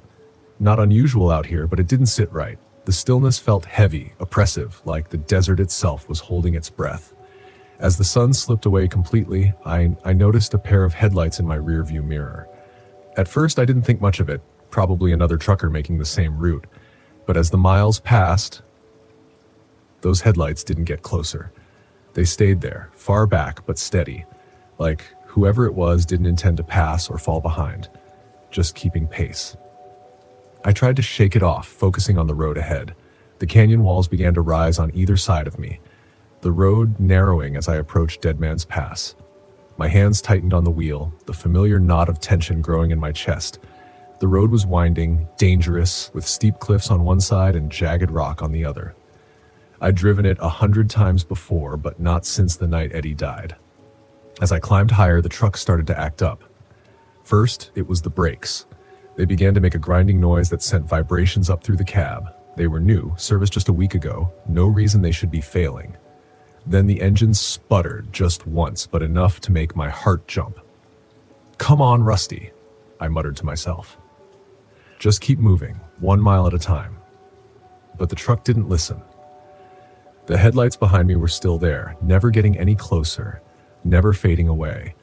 Something about it gnawed at me, a slow realization creeping in. I knew that truck. It was Eddie's. It couldn't be. Of course, Eddie's truck was a wreck at the bottom of the canyon, rusted and forgotten, but the make, the model, even the busted left headlight, it was all the same. And it was following me. I turned up the CB, hoping for some noise to drown out my thoughts, but all I got was static. My hands were sweating now, the wheels slick beneath my fingers. The canyon walls seemed to press in tighter as I reached the most dangerous curve, the very spot where Eddie went over the edge. My foot eased off the gas, but then the CB crackled to life and a voice broke through the static. "Rusty. Hank, you gotta stop." I nearly jerked the wheel in shock. I knew that voice. It was impossible, but I knew it. It was Eddie. "Eddie," I whispered, even though I knew there was no way it could be real. I fumbled with the radio, trying to clear the signal, but the voice only grew louder, swallowed by the hiss of static. "Rusty, you gotta stop. You can't make the same mistake." I was losing my mind. That's what this was. Too many years on the road, too many ghosts haunting me. That's all it was. But then the truck sputtered again. The grinding in the brakes got worse. I could feel the whole rig shudder as I tried to slow down, but the brakes weren't responding. I pumped them hard, but nothing. The curve was coming up fast, and I knew I wouldn't make it if the brakes didn't hold. "Damn it!" I shouted, yanking the wheel hard to the right, pulling off onto the narrow shoulder. The truck screeched to a stop, just inches from the cliff's edge. For a long time, I sat there, heart pounding, staring at the drop below. The canyon stretched out beneath me, a black abyss swallowing the last traces of daylight. My breathing was ragged, my hands shaking, and then I saw it. Eddie's truck was still there, sitting on the road behind me, headlights glowing dimly through the dust. But now, I could see it wasn't just a truck. The rig was mangled, twisted, just like it had been after the accident. The front end was smashed in, the cab crumpled, the windshield shattered, and standing next to it was Eddie. I blinked, rubbed my eyes, but he didn't disappear. He was there, as clear as day. His face was pale, gaunt, eyes hollow, but it was him. He was looking right at me. I stumbled out of the cab, my legs shaking beneath me. I didn't know what I was doing, didn't know what I expected to happen, but I had to get closer. I had to see Eddie. My voice cracked as I took a step toward him. How are you?" He didn't speak, just stared at me with those hollow eyes. Then slowly he raised a hand, pointing down the canyon. I followed his gaze, my heart pounding in my chest. That's when I saw it. The wreckage of his truck lying at the bottom of the canyon, just as it had been all those years ago. "No," I whispered. This can't be real." Eddie's voice echoed in my mind, though his lips didn't move. "You gotta stop, Rusty. You gotta stop running."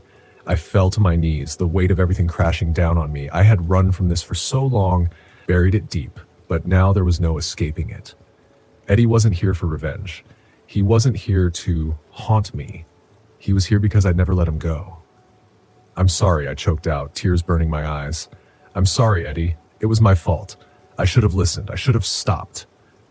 The wind howled through the canyon, and for a moment it sounded like Eddie was speaking again, but this time it wasn't a warning. It was forgiveness. "I never blamed you, Rusty," his voice whispered, softer now, like it was being carried away by the wind. "But you gotta forgive yourself." The headlights of Eddie's truck flickered once, then went out. The figure standing beside it began to fade, dissolving into the dust and shadows of the canyon. And then he was gone. I sat there on the edge of the road, staring down into the canyon where my brother's truck had fallen. The air was still, the only sound the soft hum of the desert wind. I didn't know how long I sat there, but when I finally got to my feet, something had shifted inside me. The guilt was still there, but it wasn't crushing me anymore. It wasn't tearing me apart from the inside. I could breathe again. I climbed back into the cab and started the engine. The truck roared to life, and the brakes responded this time, smooth and steady, as I pulled back onto the road. I glanced in the rearview mirror one last time. There was nothing there. No truck. No headlights, just empty miles of desert behind me. I smiled a sad, tired smile. It was time to stop running, time to go home. As I drove through Dead Man's Pass, the echoes of the past faded into the night, leaving only the road ahead. My name is Paul Miller, and in 2009, I decided it was a good idea to take my RV deep into the Bitterroot National Forest. I figured, what better way to disconnect from the world than to be surrounded by nature? I'm not one of those off-the-grid survivalists. I'm just a guy who likes his quiet time and a break from the endless noise of civilization. I used to joke that the only thing more exhausting than my job was listening to my own brain at night, so a few days out here would do me good. I'd spent the better part of my life working in a cubicle, buried under stacks of paperwork. I figured that with a week off, I might as well take a drive to one of the most remote places in the country. I wasn't worried about anything serious happening. The way I saw it, the worst thing I'd have to deal with was maybe an overenthusiastic park ranger telling me not to park in certain spots or scolding me about campfire safety. Boy, was I wrong about that. I got settled into my little campsite, parked the RV, cracked open a beer, and stretched out in my chair. For the first time in months, I could feel my muscles relax. The sounds of the forest, birds chirping, the rustle of wind through the trees felt like music compared to the constant hum of office printers and ringing phones. It didn't take long before I found myself falling asleep to the sounds of the wild. Peaceful, right? Well, it wasn't long before I found out why no one else seemed eager to camp out this far. Around the second night, things started to feel off. The first strange thing? A lone shoe by a tree. Not a pair, just one single worn-out boot. There was no one around to claim it. I made a joke to myself, something about a poor guy hopping home on one foot, but it felt weird. Something about seeing that lonely boot in the middle of nowhere sat wrong with me. I decided to leave it alone, thinking maybe someone had forgotten it on a hike. Later that night, while I was cooking dinner over the fire, I heard it, the scream. It wasn't a regular scream. This one cut through the air like a knife, jagged and desperate, like someone pleading for their life. My first instinct was that it was probably some animal. You hear all sorts of weird sounds in the forest at night, and people often mistake wildlife for something more sinister. Let me know if you want any stylistic tweaks or if you're working this into something bigger. I'd love to help.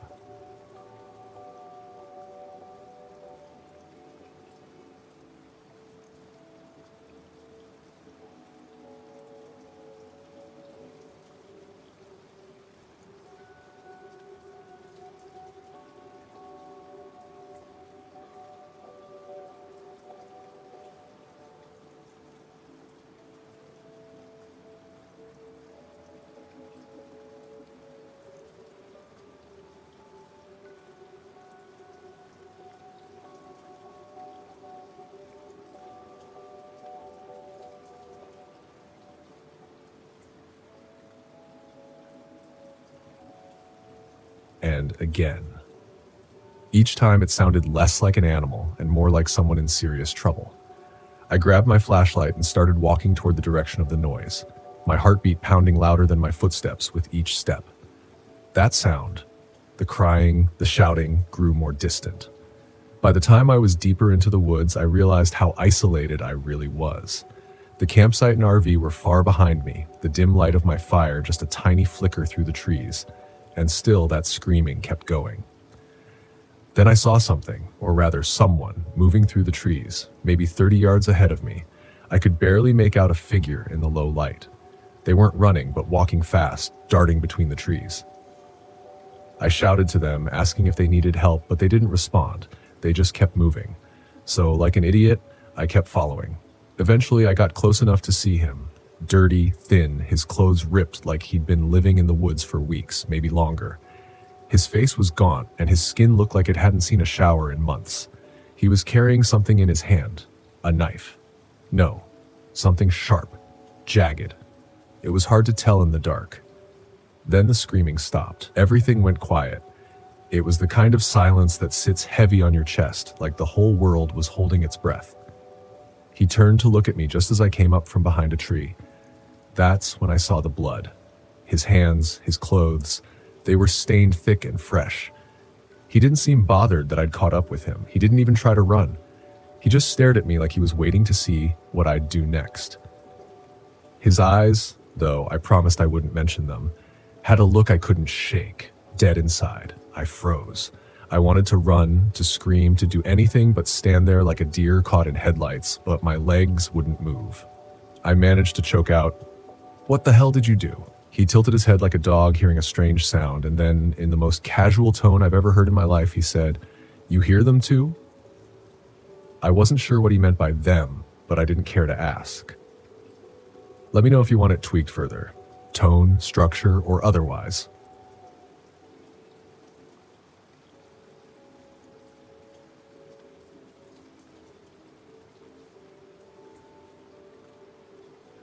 Now, most people in this kind of situation would probably do the smart thing, turn around and get the hell out of there.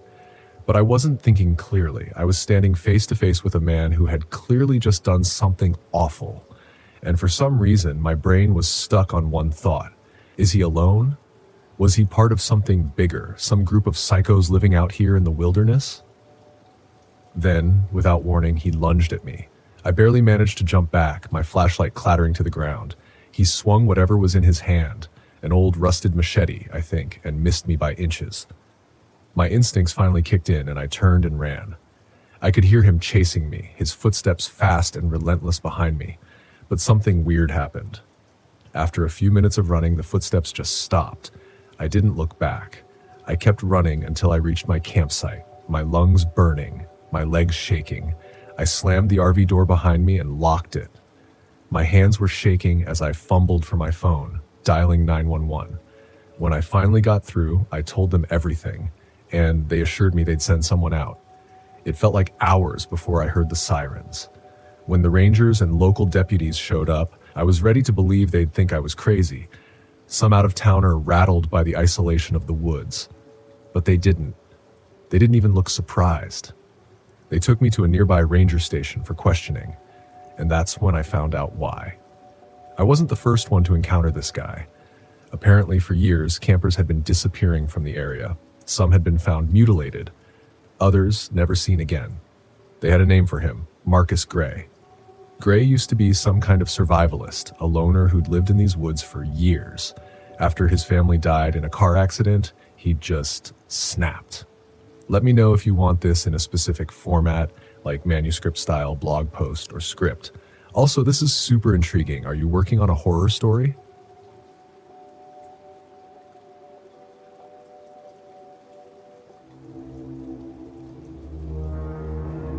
Just a few small adjustments for clarity and consistency.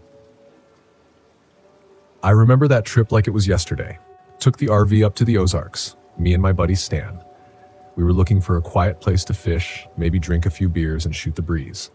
We found a spot near a lake, tucked away in the woods. It was peaceful, almost too peaceful. We set up camp, got the fire going, and just relaxed. Nothing fancy, just two old friends enjoying the great outdoors. Stan was a character, always had a story or a joke. He worked in construction, had the rough hands and tan skin to prove it. I'd known him since high school, and though our lives had taken different paths, we always found time for trips like these. He had this laugh that could fill a room, or in this case, the entire forest. We spent the first day just fishing off the dock, not catching much, but that didn't matter. The air was crisp, the beer was cold, and the conversation was easy. By nightfall, we had a small feast of canned beans and grilled sausages, washed down with a few more beers. The stars were out in full force, and the only sounds were the crackling of the fire and the occasional hoot of an owl. It felt like we were the only two people on Earth. The second day, we decided to explore the woods a bit. Stan wanted to find a good hiking trail he'd heard about. We didn't have any maps, just his vague memories from some article he'd read. We wandered through the trees, laughing about how lost we were going to get. The woods were dense, but not intimidating. Just a lot of green, the smell of pine, and the rustle of leaves underfoot. We found the trail eventually. It led us to an old abandoned cabin. It was creepy, sure, but we were more curious than anything. The place looked like it hadn't been touched in decades. We poked around a bit, finding nothing but dust and cobwebs. Stan joked about it being haunted, but we both knew better, and the silence was heavy, oppressive. We called out, but got no response. The scream had stopped, and there was no way to pinpoint where it had come from. After what felt like hours, we decided to head back to camp, uneasy but unsure what else to do. Sleep didn't come easy that night. Every little noise had us on edge. Eventually, exhaustion took over, and we drifted off. I woke up to the smell of coffee and Stan's muttering. He was sitting by the fire, staring into the flames. "Couldn't sleep?" I asked, joining him. "Not really," he replied, eyes still fixed on the fire. "You?" "Barely," I admitted.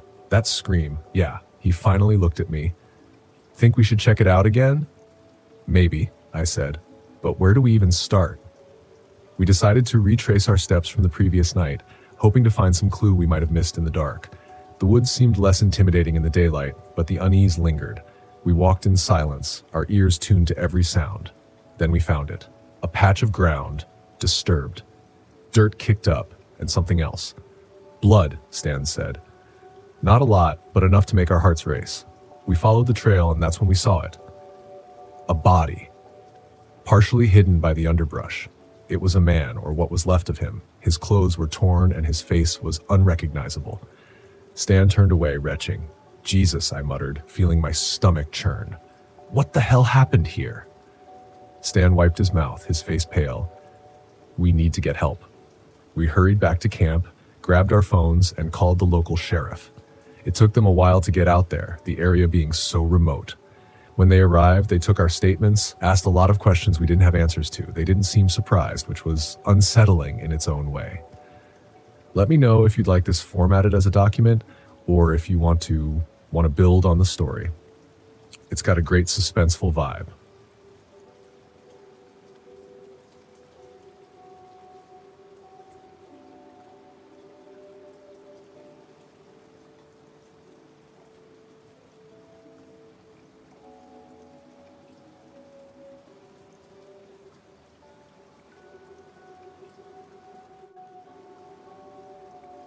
Before I left, Maggie handed me a small iron charm. "For protection," she said, "just in case." I returned to the lake feeling more uneasy than I wanted to admit. As night fell, the air grew heavy and an unnatural fog rolled in, obscuring the shoreline. Then the voices started. At first, they were faint, like whispers carried on the wind. But soon they grew louder, more insistent. I couldn't make out the words, but they were definitely calling my name. I stayed inside the RV, clutching the iron charm Maggie had given me. My camera sat on the table, still recording in case anything happened. Around 3 a.m., I saw her. She stood at the edge of the fog, her figure barely visible in the dim light of the moon.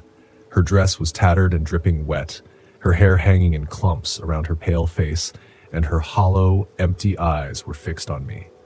I couldn't move, couldn't breathe. She raised a hand, beckoning me to come closer. The whispers grew deafening, filling the air with an otherworldly hum. I don't know what possessed me to go outside. Maybe it was curiosity, or maybe it was her voice, soft and pleading, calling my name. As I stepped closer to the lake, The fog thickened, wrapping around me like a shroud. The water lapped at the shore, dark and inviting. "Michael," she whispered, her voice a blend of sorrow and rage. She reached out to me, her cold, wet fingers brushing my arm. In that moment, I felt a wave of despair so overwhelming it nearly brought me to my knees. It was like drowning in grief. But then I remembered the charm. I gripped it tightly, its rough edges digging into my palm. The ghost recoiled, letting out a piercing scream that shattered the silence. I stumbled back, breaking free of the fog. I didn't stop running until I was in the driver's seat of my RV, tearing down the dirt road as fast as the vehicle could go. Later, when I reviewed the footage, I saw her again. Her face appearing in the reflections of the lake in the windows of my RV, even in the fog. She was always watching. I uploaded the video, and it went viral. People debated whether it was real or staged, but I didn't care. All I knew was that I would never, ever go back to Goose Lake. And sometimes, late at night, I still hear her voice calling my name. To get away from the pitying looks, the hushed conversations, the casseroles left on my doorstep.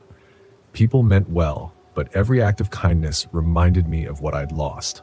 So I sold the house, bought the RV, and hit the road. At first, it was liberating. Just me, the open wilderness, and no one to answer to. But now, deep in the boundary waters with snow piling up outside and the heater sputtering its last breath, I was starting to think I'd made a mistake. The solitude that once felt like freedom now felt like a cage. It had been snowing for 3 days straight.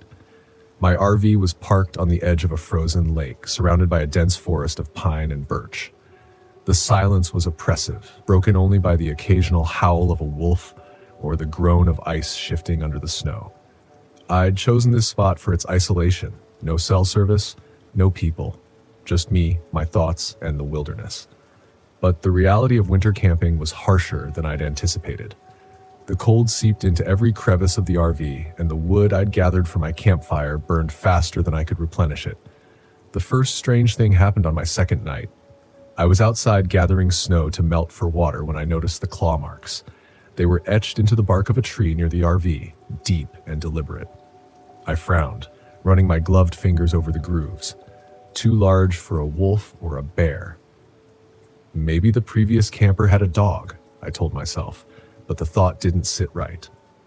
The next morning, I went out to gather firewood and found the deer carcass. It was lying in the snow a few hundred yards from my campsite, its ribcage split open and its entrails strewn across the ground.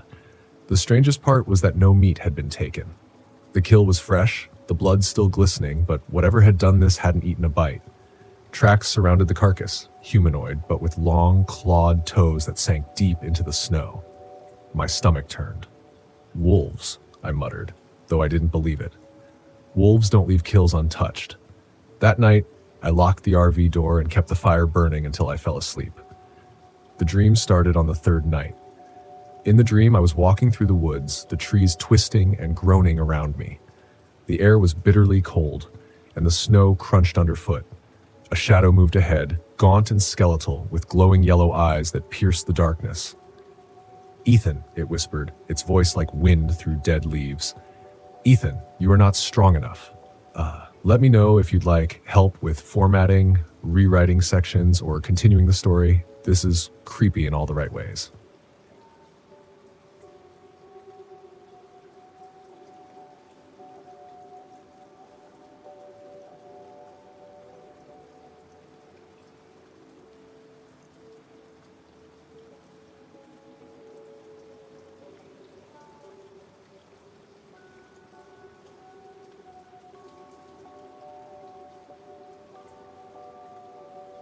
My breath fogging in the freezing air.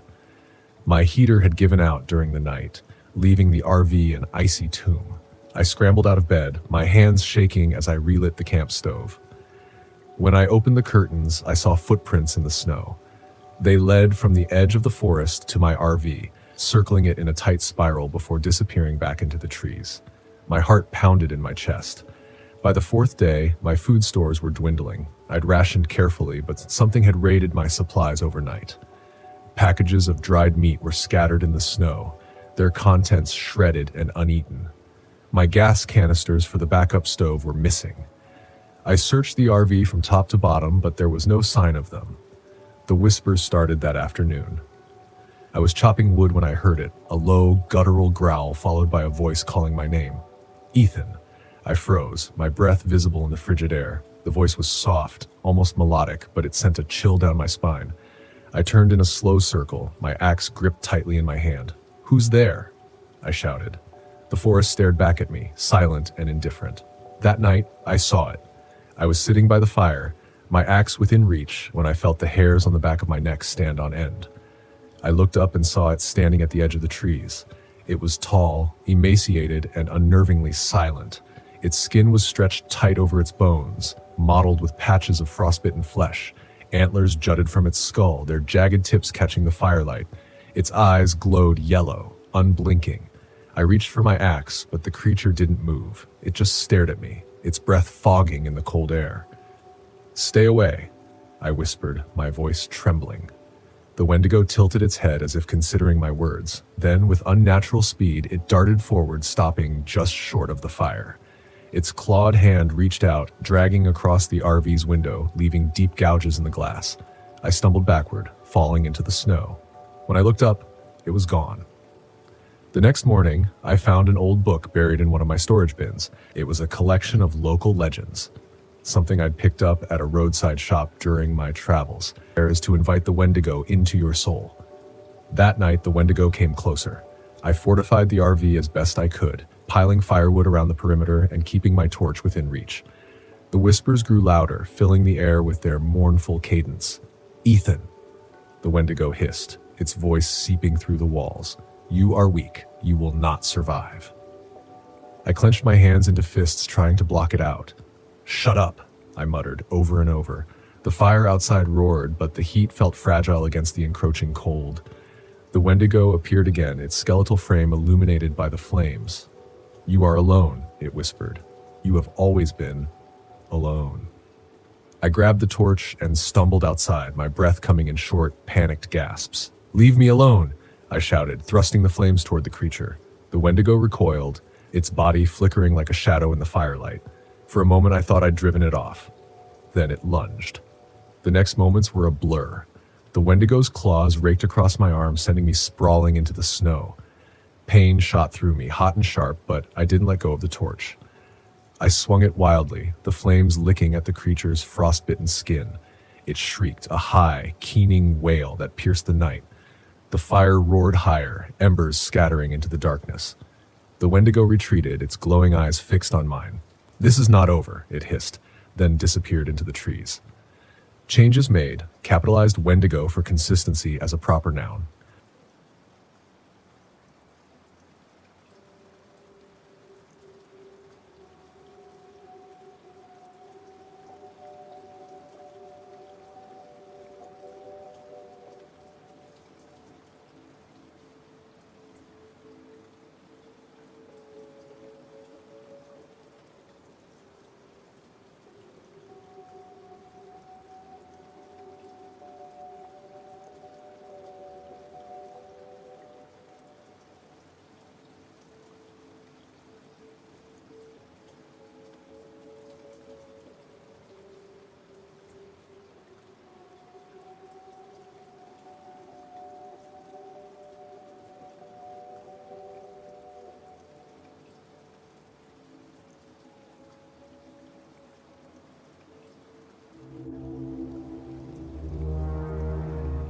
My name is Paul Miller, and in 2009, I decided it was a good idea to take my RV deep into the Bitterroot National Forest. I figured, what better way to disconnect from the world than to be surrounded by nature? I'm not one of those off-the-grid survivalists. I'm just a guy who likes his quiet time and a break from the endless noise of civilization. I used to joke that the only thing more exhausting than my job was listening to my own brain at night. So a few days out here would do me good. I'd spent the better part of my life working in a cubicle, buried under stacks of paperwork. I figured that with a week off, I might as well take a drive to one of the most remote places in the country. I wasn't worried about anything serious happening. The way I saw it, the worst thing I'd have to deal with was maybe an overenthusiastic park ranger telling me not to park in certain spots or scolding me about campfire safety. Boy, was I wrong about that. I got settled into my little campsite, parked the RV, cracked open a beer, and stretched out in my chair. For the first time in months, I could feel my muscles relax. The sounds of the forest, birds chirping, the rustle of wind through the trees felt like music compared to the constant hum of office printers and ringing phones. It didn't take long before I found myself falling asleep to the sounds of the wild. Peaceful, right? Well, it wasn't long before I found out why no one else seemed eager to camp out this far. Around the second night, things started to feel off. The first strange thing? A lone shoe by a tree. Not a pair, just one single worn-out boot. There was no one around to claim it. I made a joke to myself, something about a poor guy hopping home on one foot, but it felt weird. Something about seeing that lonely boot in the middle of nowhere sat wrong with me. I decided to leave it alone, thinking maybe someone had forgotten it on a hike. Later that night, while I was cooking dinner over the fire, I heard it, the scream. It wasn't a regular scream. This one cut through the air like a knife, jagged and desperate, like someone pleading for their life.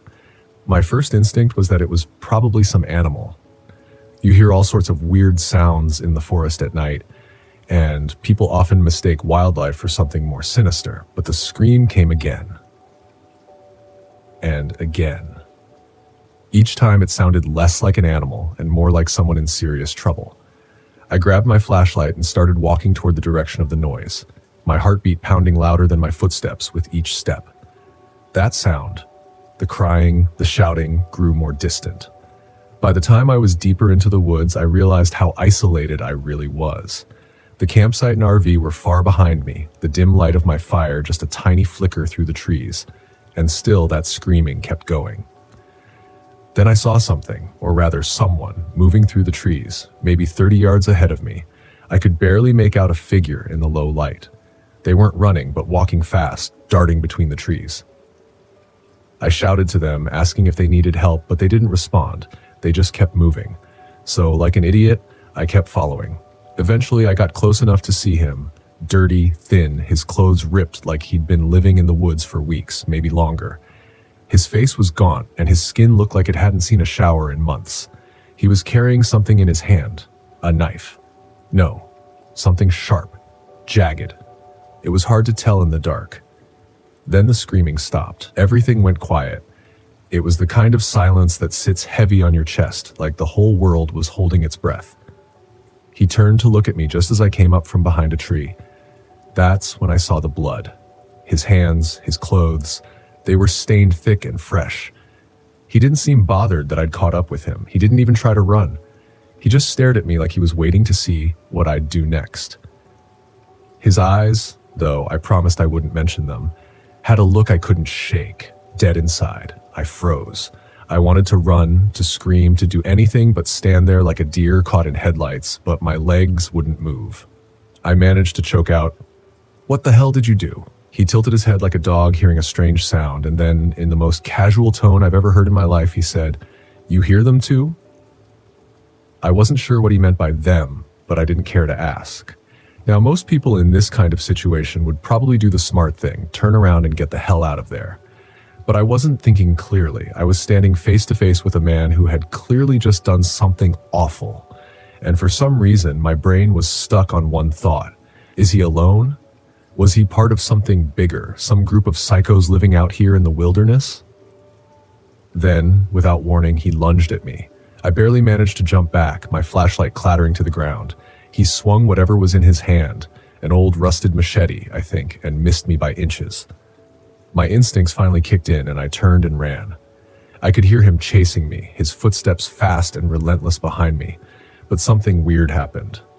After a few minutes of running, the footsteps just stopped. I didn't look back. I kept running until I reached my campsite, my lungs burning, my legs shaking. I slammed the RV door behind me and locked it. My hands were shaking as I fumbled for my phone, dialing 911. When I finally got through, I told them everything, and they assured me they'd send someone out. It felt like hours before I heard the sirens.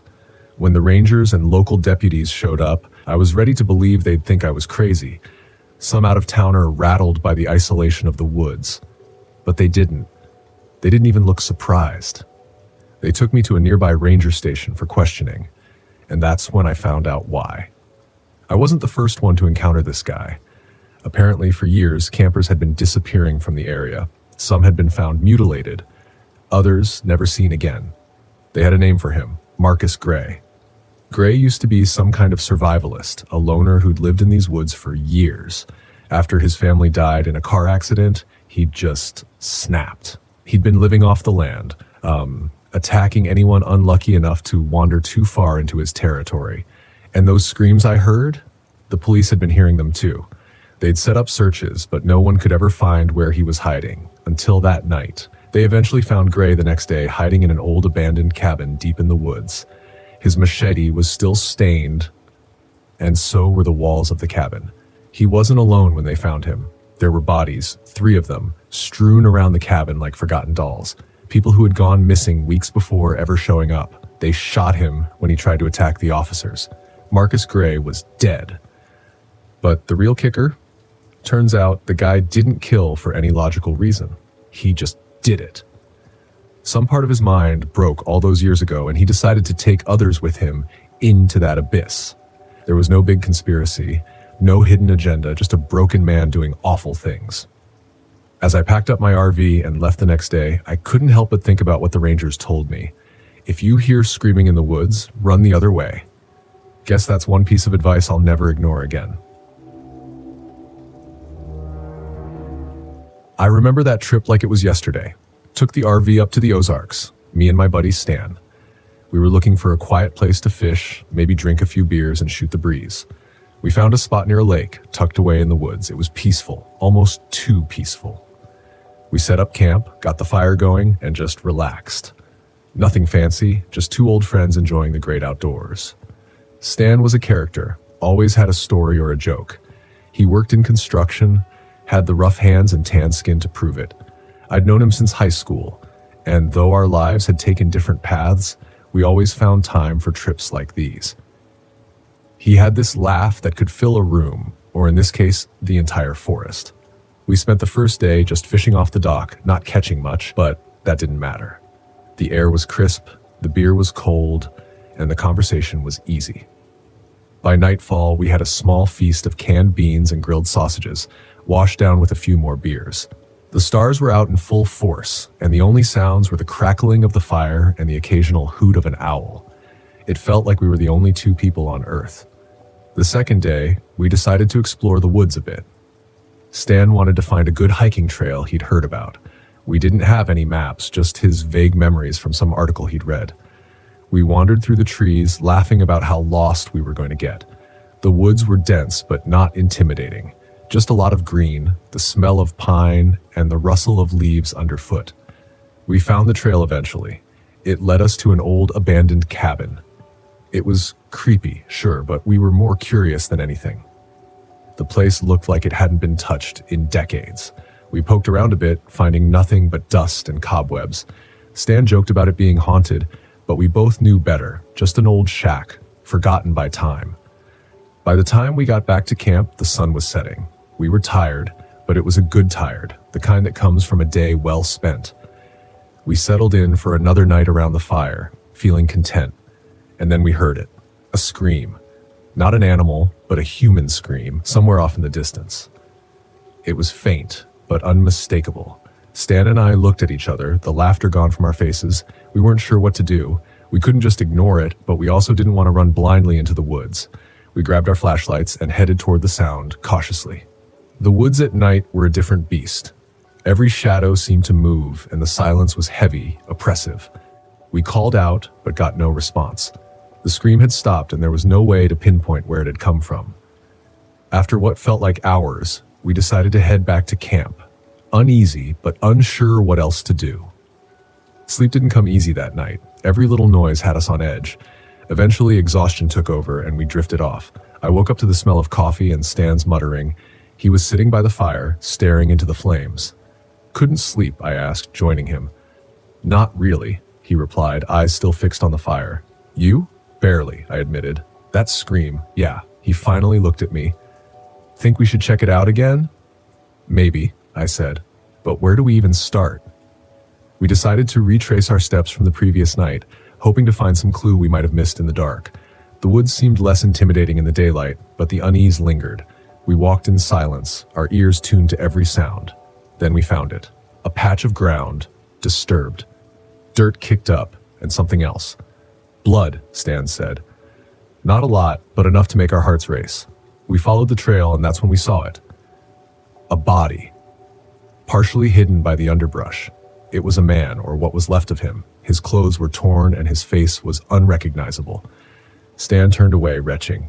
Jesus, I muttered, feeling my stomach churn. What the hell happened here? Stan wiped his mouth, his face pale. We need to get help. We hurried back to camp, grabbed our phones, and called the local sheriff. It took them a while to get out there, the area being so remote. When they arrived, they took our statements, asked a lot of questions we didn't have answers to. They didn't seem surprised, which was unsettling in its own way. The sheriff, a grizzled old man named Tomlin, pulled me aside. You boys didn't see anything else? No one else out here? No, just the body, I said. What do you think happened? Tomlin sighed, looking tired. Hard to say, could be a lot of things. This area, it has a history. Folks around here talk about things in the woods. Could be a bear, maybe something else. We'll investigate, but he looked me dead in the eyes. I wouldn't stick around if I were you. Stan and I packed up that day. The thrill of the trip was gone, replaced by a lingering sense of dread. We didn't talk much on the drive back. There wasn't much to say. What could we say? We had come out here for a break, a bit of fun, and instead we stumbled into a nightmare. Weeks passed, and the story faded from the news. The official explanation was a wild animal attack. But there were whispers, rumors that didn't sit well. I couldn't shake the feeling that something was out there, something that wasn't a bear or a cougar. Stan and I kept in touch, but we didn't talk about the trip. It was like an unspoken agreement to leave it buried. But then, about a month later, Stan went missing. He had gone out on another trip, this time alone. His wife called me, frantic. I joined the search party, but we found nothing. Just his abandoned campsite, eerily similar to the one we had shared. The police chalked it up to another animal attack. But I knew better. There was something in those woods, something that took Stan. I tried to tell the sheriff, but he dismissed me, said I was letting my imagination run wild. But I knew that whatever was out there was real, and it had a taste for blood. I started digging, looking into local legends and folklore. That's when I came across the stories of the Nix, a creature said to haunt the Ozarks, preying on those who wandered too far from safety. The descriptions varied, but the one constant was its hunger, its need to hunt.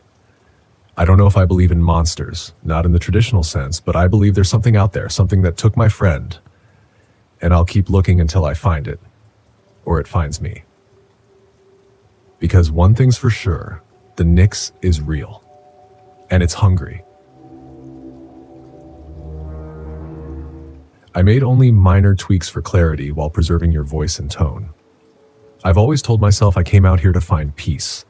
After Emily died, I needed to get away from the pitying looks, the hushed conversations, the casseroles left on my doorstep. People meant well, but every act of kindness reminded me of what I'd lost. So I sold the house, bought the RV, and hit the road. At first, it was liberating. Just me, the open wilderness, and no one to answer to. But now, deep in the boundary waters with snow piling up outside and the heater sputtering its last breath, I was starting to think I'd made a mistake. The solitude that once felt like freedom now felt like a cage. It had been snowing for 3 days straight. My RV was parked on the edge of a frozen lake, surrounded by a dense forest of pine and birch. The silence was oppressive, broken only by the occasional howl of a wolf or the groan of ice shifting under the snow. I'd chosen this spot for its isolation. No cell service, no people, just me, my thoughts, and the wilderness. But the reality of winter camping was harsher than I'd anticipated. The cold seeped into every crevice of the RV, and the wood I'd gathered for my campfire burned faster than I could replenish it. The first strange thing happened on my second night. I was outside gathering snow to melt for water when I noticed the claw marks. They were etched into the bark of a tree near the RV, deep and deliberate. I frowned, running my gloved fingers over the grooves. Too large for a wolf or a bear. Maybe the previous camper had a dog, I told myself, but the thought didn't sit right. The next morning, I went out to gather firewood and found the deer carcass.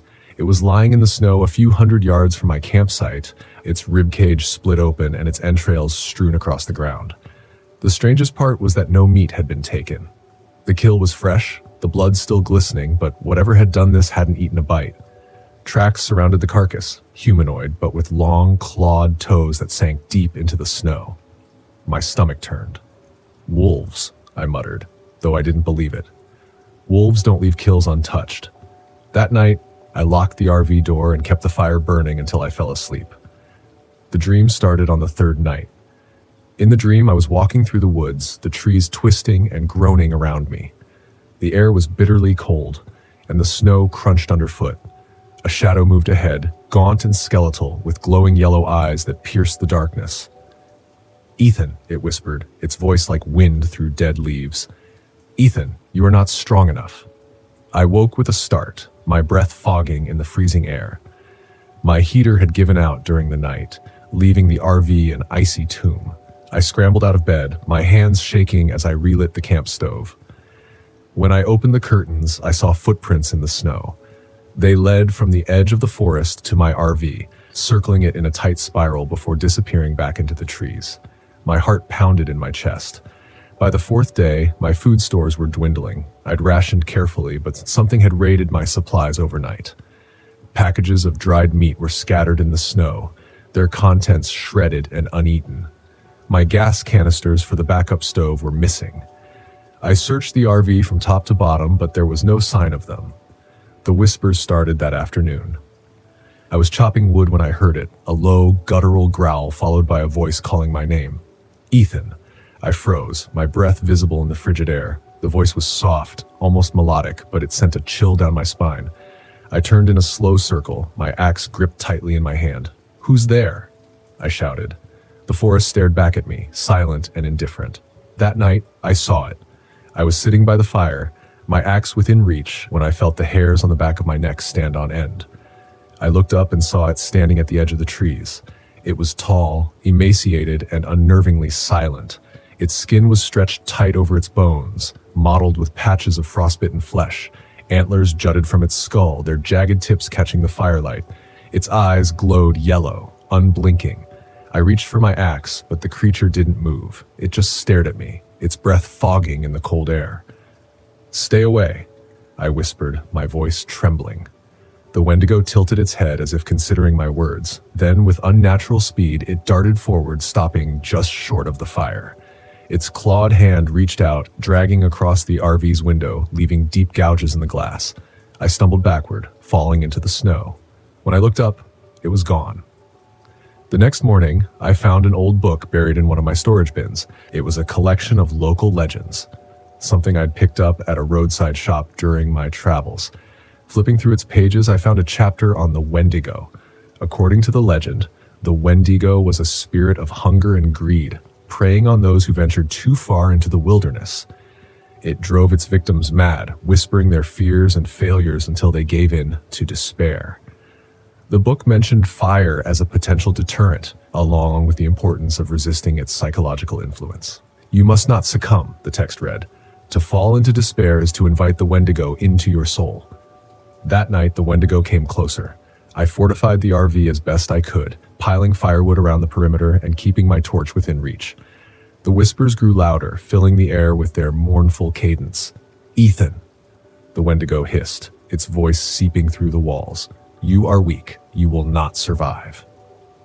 I clenched my hands into fists, trying to block it out. "Shut up," I muttered over and over. The fire outside roared, but the heat felt fragile against the encroaching cold. The Wendigo appeared again, its skeletal frame illuminated by the flames. "You are alone," it whispered. "You have always been alone." I grabbed the torch and stumbled outside, my breath coming in short, panicked gasps. "Leave me alone," I shouted, thrusting the flames toward the creature. The Wendigo recoiled, its body flickering like a shadow in the firelight. For a moment, I thought I'd driven it off. Then it lunged. The next moments were a blur.